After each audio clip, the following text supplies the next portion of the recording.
O assunto do vídeo de hoje é a volta de Jesus. Parte dos nossos fundamentos doutrinários e que devemos compreender.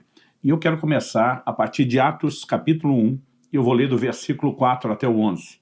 O texto, que fala do momento posterior à ressurreição de Jesus e antes, iminente à sua ascensão, elevação aos céus, diz: e comendo com eles, determinou-lhes que não se ausentassem de Jerusalém, mas que esperassem a promessa do Pai, a qual disse ele: de mim ouvistes.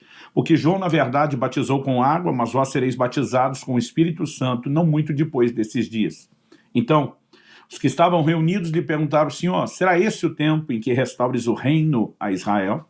Respondeu-lhes: não vos compete conhecer tempos ou épocas que o Pai reservou pela sua exclusiva autoridade, mas recebereis poder ao descer sobre vós o Espírito Santo, e sereis minhas testemunhas, tanto em Jerusalém como em toda a Judéia e Samaria e até os confins da terra. Dita essas palavras, foi Jesus elevado às alturas à vista deles, e uma nuvem o encobriu dos seus olhos. Estando eles com os olhos fitos no céu, enquanto Jesus subia, eis que dois varões vestidos de branco se puseram ao lado deles e lhes disseram: varões galileus, o que estáis olhando para as alturas? Esse Jesus que dentre vós foi assunto ao céu, virá do modo como viste subir. O verso 12 ainda acrescenta: então voltaram para Jerusalém do monte chamado Olival, ou outras versões do Monte das Oliveiras, que dista daquela cidade tanto como a jornada de um sábado. Eu quero tomar esse texto onde Jesus tão logo é oculto dos olhos, da vista dos seus discípulos, enquanto elevado aos céus, é oculto por uma nuvem. A Bíblia diz que dois varões vestidos de branco, dois anjos, se colocam ao lado deles para dizer: por que vocês estão olhando para as alturas? Esse Jesus, que dentre vocês foi assunto ao céu, virá do modo como vistes subir. Por muitas vezes no seu ensino, Nosso Senhor ensina a respeito da sua vinda. Ao longo das Escrituras, nós vemos também os apóstolos abordando o assunto da vinda de Jesus. E a vinda de Jesus é um assunto que merece não apenas ser entendido como uma promessa bíblica e um fundamento da nossa doutrina, mas, em 2 Timóteo, no capítulo 4, no verso 8, o apóstolo diz assim: já agora a coroa da justiça me está guardada, a qual o Senhor, reto juiz, me dará naquele dia, e não somente a mim, mas também a todos quantos amam a sua vinda. Ele não está falando só dos que esperam a sua vinda. Para esperar a sua vinda é necessário entender que essa é uma promessa, parte do fundamento bíblico, e crer nisso. Mas a Bíblia fala de não só esperar, não só alimentar essa expectativa, mas amar a sua vinda. E amar a sua vinda significa compreender exatamente, não só que há uma vinda, um retorno literal de Cristo, mas entender também que isso significa o desfecho de toda a obra da redenção. Então eu gostaria que nós pudéssemos considerar algumas verdades importantíssimas em relação a esse fundamento. É lógico que eu tenho opiniões detalhadas sobre algumas questões ligadas à escatologia como um todo, mas eu gosto muito da frase dos Morávios, que acabou sendo popularizada por John Wesley. Eles diziam: nas coisas essenciais, unidade; nas não essenciais, nas secundárias, tolerância; outras traduções dizem liberdade; mas em todas as coisas, o amor. Sabe, nós podemos nos relacionar com grupos que não negociam as verdades fundamentais, mas que têm liberdade em questões secundárias, ter pensamentos diferentes sobre pontos que talvez não estejam tão claros ou que não estejam tão claros para todos. Há assuntos dentro da escatologia que eu particularmente nem gosto de discutir. É comum as pessoas me perguntarem: pastor, quem são as duas testemunhas do Apocalipse? E eu normalmente brinco: olha, essa é fácil, eu respondo com duas palavras: não sei. A Bíblia não está dizendo quem é. Ah, mas nós podemos inferir, por isso é que você pode inferir, você pode pensar, você não pode ensinar como doutrina aquilo que não é claro nas Escrituras. Então, é o tipo de coisa que não precisamos discutir. Então, eu já evito esse tipo de assunto quando dou um curso inteiro sobre escatologia. Quando vamos trazer um resumo doutrinário como esse, então é que vamos exata e diretamente nos pontos principais. A primeira coisa que eu quero destacar aqui é que a promessa da vinda de Jesus, do retorno de Cristo nas Escrituras, fala de um retorno físico e literal. Muitas pessoas hoje em dia estão tentando relativizar isso. Não, o retorno não é bem um retorno, é apenas o cumprimento da missão da igreja. Não, há promessas, né, claras e específicas de um retorno físico e literal. Nós acabamos de ler em Atos 1, né, do verso 9 a 11, do modo como o vistes ir, ele há de voltar. A Bíblia diz que ele foi oculto dos olhos deles numa nuvem. Em 1 Tessalonicenses 4, a Bíblia diz que ele virá dos céus nas nuvens. A Bíblia diz que eles estavam, né, no Monte das Oliveiras quando nosso Senhor foi assunto aos céus. E quando olhamos para as profecias bíblicas do Antigo Testamento, como por exemplo a de Zacarias 14, verso 1, eis que vem o dia do Senhor. O dia do Senhor no Antigo e Novo Testamento fala do advento, do retorno de Cristo. Verso 4, naquele dia estarão seus pés sobre o Monte das Oliveiras, que está de frente de Jerusalém para o Oriente. A Bíblia diz que ele subiu dali, é oculto numa nuvem. A Bíblia diz que ele vem com as nuvens e que os seus pés serão colocados no Monte das Oliveiras. Ou seja, quando os anjos estão dizendo, do modo como vocês o viram ir, ele há de voltar, é como se essa cena estivesse gravada, alguém tocasse o play e depois voltasse a filmagem e será exatamente assim o retorno de Cristo. Assim como foi físico e literal, né, a forma como Cristo foi elevado, será também o seu retorno.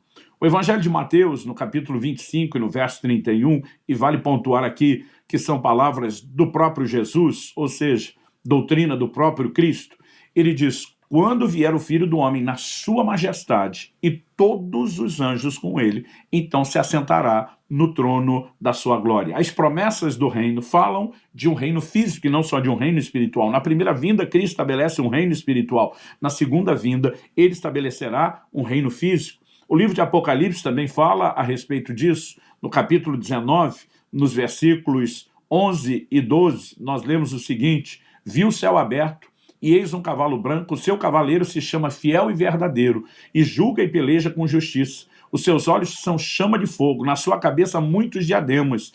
Tem um nome escrito que ninguém conhece, não ele mesmo.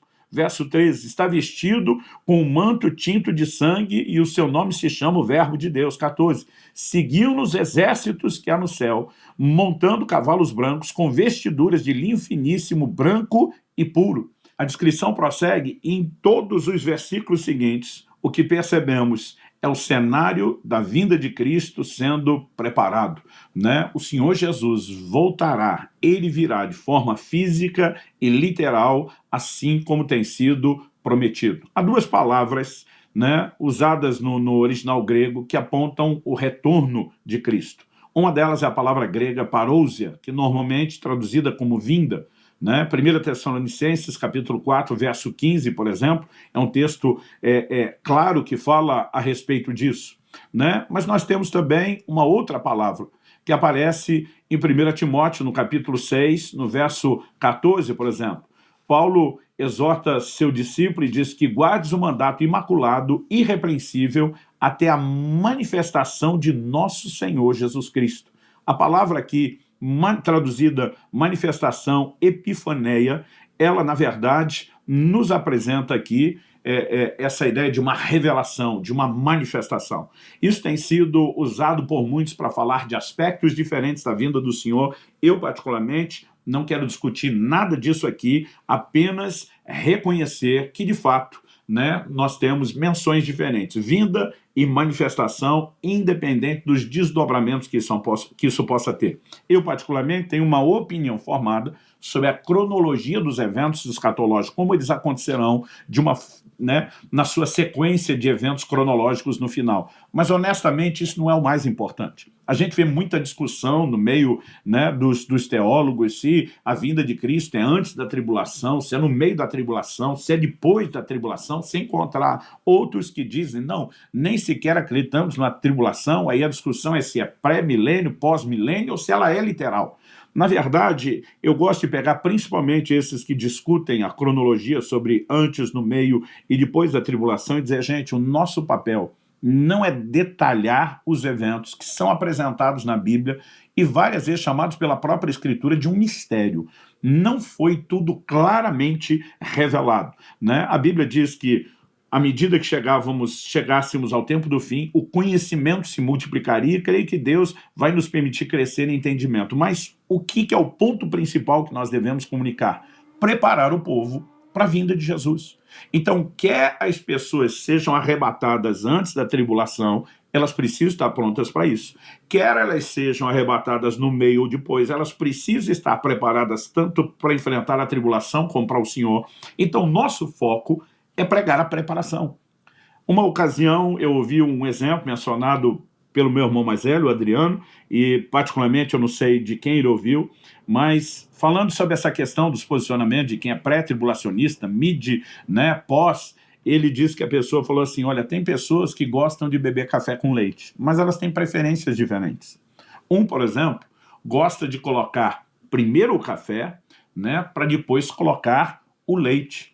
Né? Ele diz, tem aquele que gosta de pôr primeiro o leite e depois o café. E tem aquele que gosta de misturar os dois ao mesmo tempo. Eu, na hora, já comecei a rir sabendo o que ele iria falar. Né? Basicamente, ele está dizendo que tinha o pré-lácteo, o mid-lácteo e o pós-lácteo. Mas, no final, é tudo café com leite. Né? Ou seja, se pegarmos o que é a essência, a preparação, a ordem, ela não é o elemento mais importante, e sim a essência da mensagem. Quase sempre que Cristo está falando sobre o seu retorno, ele diz que nós temos que vigiar, que nós temos que estar prontos, que nós temos que estar preparados. Então, a ênfase da mensagem escatológica, escatologia, escatos é último, logia é estudo, escatologia é o estudo das últimas coisas. A ênfase da mensagem escatológica do tempo do fim não é detalhar a cronologia dos eventos, é produzir preparação, uma consciência. Agora, destacando uma vinda literal, há acontecimentos correlacionados com a vinda do Senhor que demandam. Eles, na verdade, exigem que essa vinda tenha que ser literal e não simbólica. Por exemplo, o arrebatamento é citado não apenas em 1 Tessalonicenses, no capítulo 4, dos versículos 13 a 18, acredita-se que em Mateus 24, de 40 a 42 também, né? Alguns que entendem, né, uma inferência disso, ou pelo menos parte do processo final sendo revelado em 1 Coríntios 15, de 50 a 53. Há os textos bíblicos que falam de uma grande tribulação. Em Mateus 24, de 21 a 29, Jesus fala sobre isso. Em 2 Tessalonicenses, no capítulo 1, no verso 6, a Bíblia fala sobre isso. Em Apocalipse 7, 14, também temos a menção da grande tribulação.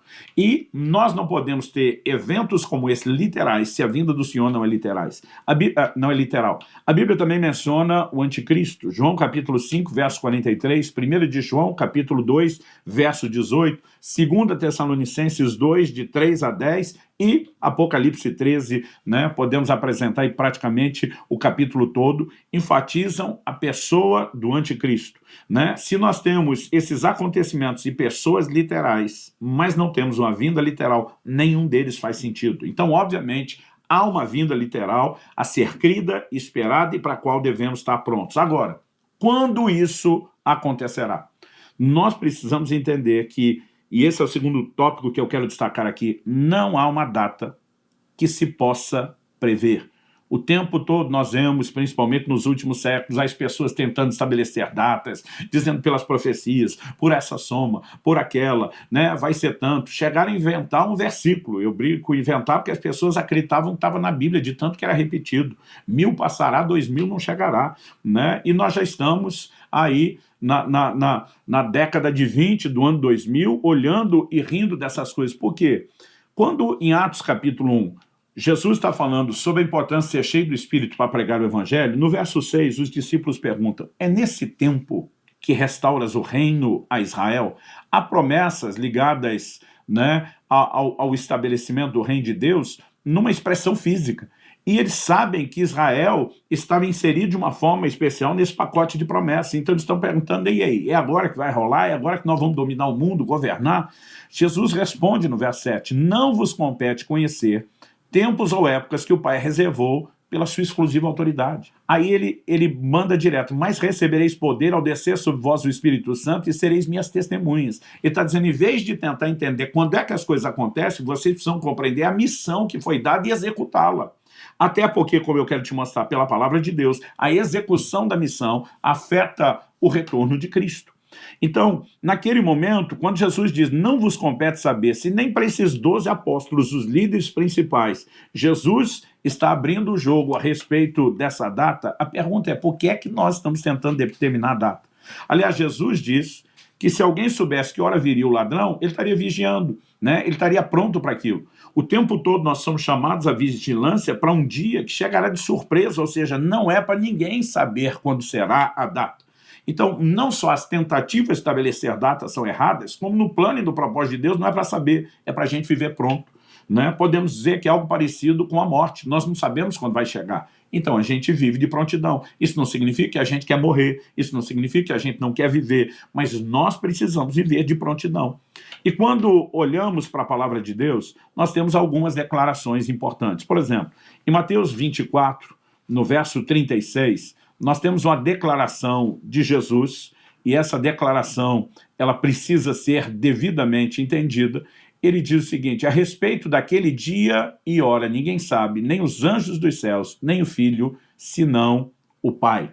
Né? Nós olhamos o verso depois 42, portanto vigiai, porque não sabeis em que dia vem o nosso Senhor. Depois o verso 44, por isso ficai também vós apercebidos, porque a hora em que não cuidais, o Filho do Homem virá. Então a ordenança, vigie, né? Fiquem apercebidos ou de prontidão, porque na hora que não se imagina, ele vem. Então Deus nunca quis que nós prevíssemos. Jesus, enquanto aqui na terra, isso é o que nós expusemos numa outra aula, falando sobre o esvaziamento de Jesus, num dos nossos fundamentos doutrinários, mas enquanto homem, Jesus abriu mão de atributos exclusivos pertencentes à divindade, entre eles a onisciência.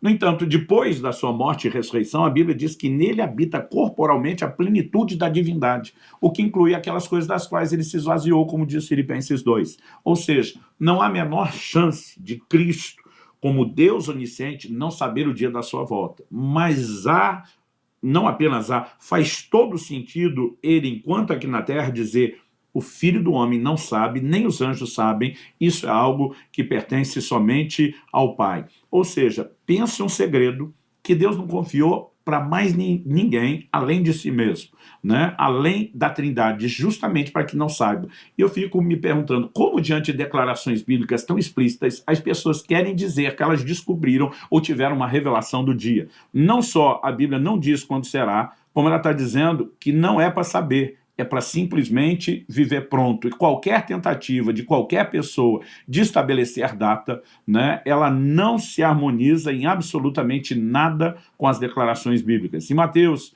no capítulo 25, no verso 13, Jesus diz, vigiai, pois, porque não sabeis o dia nem a hora. Algumas pessoas têm dito que quando a ênfase está no dia e hora, é porque a gente não sabe o dia específico, a hora específica, mas podemos saber estações, podemos entender tempos que se aproximam, né? Eu não vou entrar nem na discussão, né, a respeito de se temos diferente de dia e hora para anos ou tempos e estações, mas o fato é que nós temos que viver de prontidão. Agora, em 2 de Pedro, no capítulo 3 e no verso 12, nós temos uma orientação que me faz pensar, né, que quando a Bíblia fala de um dia e hora, Deus sabe o dia e hora, não necessariamente porque ele determinou isso, mas porque ele é presciente e ele sabe de antemão todas as coisas. Porque, particularmente, eu não creio que Deus estabeleceu um dia para voltar, então as coisas se ajustam à agenda que ele estabeleceu. A volta dele está relacionada a alguns eventos. E se eles acontecem ou não, isso afeta o momento da sua vinda. Em 2 de Pedro, capítulo 3, verso 12, a Bíblia diz, esperando e apressando a vinda do dia de Deus. Esperando e apressando. Se esse dia pode ser apressado, ele também pode ser retardado, ou seja, essa data não foi previamente estabelecida, ela pode simplesmente mudar. Agora, o Deus presciente sabe exatamente em qualquer consequência de apressarmos ou retardarmos aonde ela termina, e ele sabe de antemão no final qual é o dia e a hora. Mas eu quero que você entenda que o que Deus determinou não é o dia certo para que tudo termine. É uma sequência de eventos que nos leva ao momento onde tudo termina. E ele sabe o dia e hora quando tudo termina. E o que eu e você precisamos entender a partir disso é que, em vez de apenas esperar que as coisas aconteçam por si, é entender que nós somos chamados para participar do processo. Vamos olhar o exemplo, por exemplo, né, do dilúvio. Em Mateus, no capítulo 24, quando Jesus está falando a respeito do assunto, ele apresenta o que acontece nos dias de Noé como uma espécie de um paralelo, né? Por exemplo, Mateus 24, de 37 a 39. Pois assim como foi nos dias de Noé, também será a vinda do Filho do Homem. Porquanto assim como nos dias anteriores ao dilúvio, comiam, bebiam, casavam-se, davam-se em casamento, até o dia em que Noé entrou na arca, e não o perceberam, senão quando veio o dilúvio e os levou a todos, assim será também a vinda do Filho do Homem. A pergunta é, tinha uma data estabelecida para o dia do dilúvio? Não. Eu aprendi quando criança, na escola bíblica dominical, que Deus disse, serão 120 anos. Não, não foi isso que ele disse. Em Gênesis, no capítulo 6, no verso 3, Deus diz, os dias do homem serão 120 anos. Ele estabelece uma duração, um prazo de vida menor. Até então você lê o capítulo anterior, o 5, termina com as pessoas vivendo mais de 900 anos. Mas aí Deus diz, o meu espírito não agirá para sempre no homem porque é carnal. Deus está dizendo, essa turma vive quase um milênio, o tempo todo endurecendo o coração, a ação do meu espírito, eu vou diminuir o tempo de vida, né? Tanto que depois do dilúvio, a duração da vida despenca rapidamente, e você vai ver, né, um Moisés que vive essa medida cheia dos 120 anos, depois ainda escreveu o Salmo 90, dizendo a vida do homem é 70, quando muito 80 anos, o que passa disso é canseira e enfado. Deus estava falando da duração da vida, o que é fácil de entender. A Bíblia diz que Noé teve seus filhos no ano 500 da sua vida. Deus fala com ele depois que seus filhos nasceram. Não sabemos exatamente quando, mas depois do ano 500. O dilúvio foi no ano 600 da vida de Noé. Ou seja, o tempo em que Deus fala com Noé, Noé constrói a arca, e o dilúvio chega a menos de 100 anos. Então Deus não estabeleceu data. Quando é que o dilúvio veio? O dilúvio veio quando a arca estava pronta. Quando Jesus estabelece um paralelo, nós precisamos entender quando é que Cristo vem. Quando a igreja estiver pronta, quando a nossa missão tiver sido concluída. É por isso que, enquanto os discípulos estão dizendo, e aí já chegou o tempo, a hora, Jesus diz, para de pensar no tempo e a hora. Vocês vão receber poder, vocês vão ser minhas testemunhas, vocês vão executar a missão. Por quê? Somente com a execução da missão eu posso voltar e nós temos a definição do tempo. Então, em vez de esperar passivamente o tempo, nós esperamos ativamente trabalhando. O apóstolo Paulo diz, nossa pátria está nos céus, de onde aguardamos um Salvador. Aguardar a Cristo não é sentar de forma passiva sem trabalhar, não é viver confinado às quatro paredes da igreja. Aliás, o homem que mais declarou esperar e amar a vinda de Cristo também escreveu e disse que trabalhava mais do que todos os apóstolos. Então, esperar a vinda do Senhor não é sinônimo de não trabalhar, é o contrário. Entender que nós cooperamos com o processo e podemos apressar a vinda do Senhor deveria nos fazer trabalhar ainda mais, além de que, né, fica claro, fica evidente para mim que nós temos uma responsabilidade, a responsabilidade de cumprir a missão, uma missão que foi entregue à igreja. Em Mateus, no capítulo 21, dos versos 33 ali até o 45, Jesus fala de uma vinha que foi entregue a um grupo de lavradores, eles não deram seu fruto, os servos vieram cobrar, uma figura dos profetas, eles foram maltratados, apedrejados e mortos. O dono da vinha falou, vou enviar meu filho, talvez respeitem, diz, não respeitaram, mataram, está falando de Jesus. Aí Jesus pergunta, o que o dono da vinha, que é Deus, e a vinha é o reino de Deus fará? Vai tirar a vinha desse grupo de lavradores, vai entregar a um outro grupo, que a seu tempo entregue os frutos. Jesus estava falando de como o reino de Deus, que havia sido confiado à nação de Israel, a descendência natural de Abraão, o reino seria tirado deles e confiado a uma descendência, a uma linhagem espiritual, que são os filhos da fé, que aqui nós temos a igreja com a inclusão dos gentios, e a Bíblia está dizendo que eles iriam entregar os frutos, ou seja, a igreja termina gloriosa e vitoriosa o seu papel, e é nesse momento que o Senhor Jesus volta. Agora, em terceiro e último lugar, eu quero destacar a importância de viver na iminência da volta de Cristo. De vez em quando eu vejo pregadores fazerem afirmações que me assustam. Por exemplo, um deles disse, não, eu creio que Jesus não venha antes de 200 ou 300 anos. Eu olhei e falei, você não tem o direito de crer nisso, muito menos de pregar, porque desde a primeira geração nós temos sido ensinados a quê? A viver na iminência do retorno. Ele volta a qualquer momento. Nós já temos mais de 2000 anos de evangelho, de cristianismo, mas desde a primeira geração o Senhor está dizendo, eu volto logo, eu volto em breve. Ele nunca definiu logo ou em breve, mas ele diz, eu volto a qualquer momento. Ele queria que cada geração, geração após geração, esperasse isso. Em Apocalipse 22:12, ele diz, eis que venho sem demora, e comigo está o galardão que tenho para retribuir a cada um segundo as suas obras. De novo, a ênfase da sua vinda relacionada com a missão e a responsabilidade que temos de realizar as obras, de cumprir a missão, né? O tempo todo somos chamados a esse clamor para que ele volte e a viver em prontidão. No verso 17, Apocalipse 22, lemos: o Espírito e a noiva dizem, vem. Aquele que ouve, diga, vem. Aquele que tem sede, venha. E quem quiser, receba de graça da água da vida, né? Uma expressão passou a ser usada pela igreja do Senhor Jesus, que era Maranata, né? A soma de Maranata, Nosso Senhor vem. O tempo todo eles não apenas esperavam, como clamavam por essa vinda do Senhor e também trabalhavam para que isso acontecesse. O próprio Apocalipse continua sustentando textos, assim como no ensino de Jesus, que falam da importância de vigilância. Por exemplo, no capítulo 3, no verso 11 de Apocalipse, lemos: venho sem demora, conserva o que tens, para que ninguém tome a sua coroa. Em Apocalipse, no capítulo 16, no versículo 15, temos advertência semelhante. O Senhor diz: eis que venho como vem o ladrão. Bem-aventurado aquele que vigia e guarde as suas vestes, para que não ande nu e não se veja a sua vergonha. Né? O tempo todo, venho como um ladrão. Isso significa o quê? Sem aviso, de forma repentina. Então, nós precisamos entender a importância de viver na iminência do regresso do Senhor. Agora, viver na iminência do regresso do Senhor não é desistir dessa vida. Assim como estar pronto para a morte, não é desistir de viver. Né? O fato de que eu não sei quando vou morrer, se é amanhã, se é daqui 50, 70 anos, não significa nem que eu não possa, que eu tenho o direito de não viver pronto e nem que eu tenha que desistir. O fato de eu estar pronto não significa desistência. Eu posso viver os próximos 50, 60, 70 anos em prontidão contínua, renovadas diariamente e continuando cheio de vontade de viver. O próprio Paulo diz para os filipenses: partir estar com Cristo é incomparavelmente melhor. E diz: mas por causa de vocês vou permanecer mais um pouco, porque eu posso dar mais fruto. Então, quem entende esse elemento de apressar a vinda do reino de Deus, ele não senta para ficar de braço cruzado. Ele entende que a vinda do Senhor deve ser apressada com trabalho, né? E temos muito trabalho, mas isso não significa que nós possamos dizer: não está...